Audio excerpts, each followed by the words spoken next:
it's Tracy here, back with another Know How Friday video. Today I am starting with a piece of Tim Holtz watercolor cardstock. I cut this piece down to 4 inches by 5 1/4 inches. And I'm going to start with 3 different color distress inks. I have Shaded Lilac, Spun Sugar, and Tumbled Glass. And I'm going to do a little bit of watercoloring with these. So I have a water brush that I'm using, and I'm starting with the pink, which is Spun Sugar. And I'm just putting a little bit onto my nonstick craft sheet and then spritzing a few squirts of water into that just so it dilutes it a little bit, and then it will look more like watercolor on my cardstock. So I'm just using my water brush, and you could use a regular paintbrush too, just because I did spritz the water in it, so that's not really doing much. And then I wanted it a little bit darker, so I just added a little bit of ink to my sheet and then mixed it with just a tiny bit of water. And I'm not doing the whole thing, I'm just doing 3 little like squares or rectangles. So then I'm moving on to the Shaded Lilac, and I'm doing the same thing, just putting it onto my craft sheet with a little bit of water.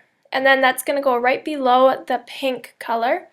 And you can touch them to each other and kind of blend them together a little bit so that the colors flow nicely together.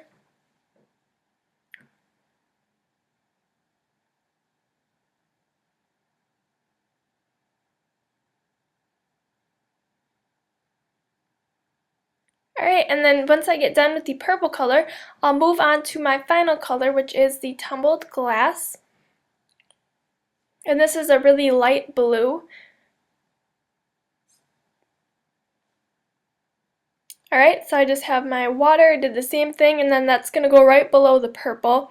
And you can see I'm just blending the purple and the blue together a little bit just so that it looks a little bit nicer on the card. And then once I get that done, I just took my heat tool and dried it so that I could move on to my next step. I'm just taking a little bit of the gold color shine from Heidi Swap, and I'm not using the spritzer part. I'm opening it up so that you get like the little the spout thing or whatever that's called, and I'm just flicking a few spots of gold color shine onto there, and then I let that dry completely.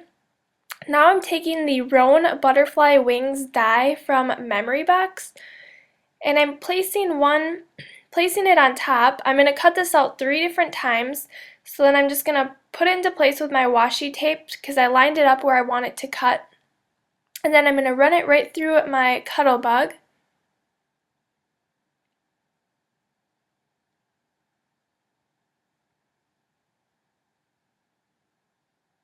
And then I'm going to do that 2 more times, so I'll do 3 in total. You can see how it doesn't cut it completely, but it just kind of cuts the wings so that they pop up. Alright, so I cut all 3 of them out, and I left that space, you can see.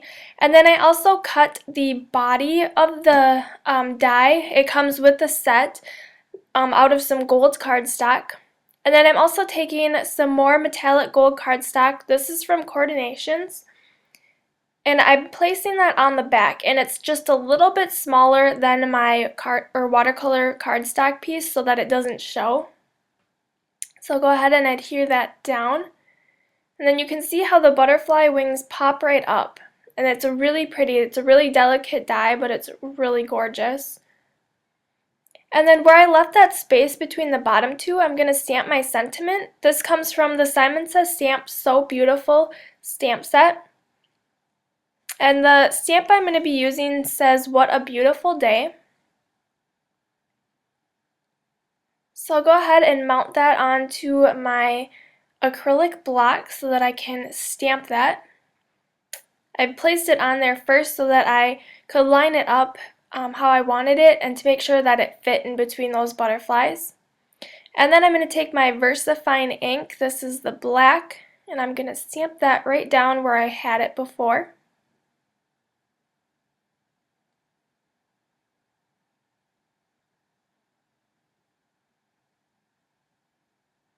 Alright, perfect. And then my last step is just to attach this to a card base. I have a white piece of cardstock that I cut in half the long way, so this is an A2 size card base.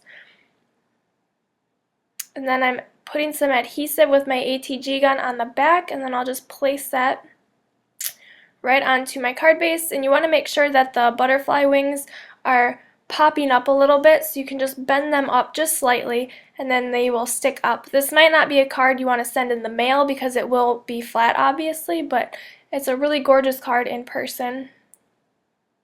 And then that is my finished card for today. Thank you so much for watching. Don't forget to subscribe and give this video a thumbs up if you enjoyed it, and I will see you back here next time. Have a good weekend. Bye!